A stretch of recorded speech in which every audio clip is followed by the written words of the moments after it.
வெளியே போடாங்கல்ல என்ன யோகர என்ன நீ என்ன கட்சிக்காரன ஏய் சார் என்ன யோகர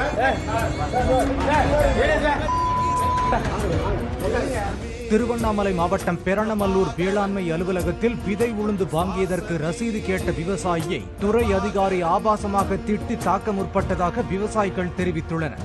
ரசீது வழங்கி அதற்குரிய படிவத்தில் பதிவு செய்தால் மட்டுமே அரசின் மானியங்களை பெற முடியும் என்ற நிலையில் அதிகாரிகள் ரசீது தர மறுத்தால் தாங்கள் என்ன செய்வது என்று அவர்கள் வினவியுள்ளார்.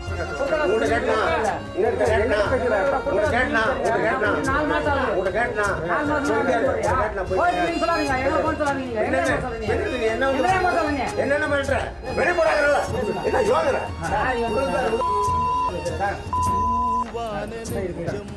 என்ன நீ என்ன கட்சிக்காரன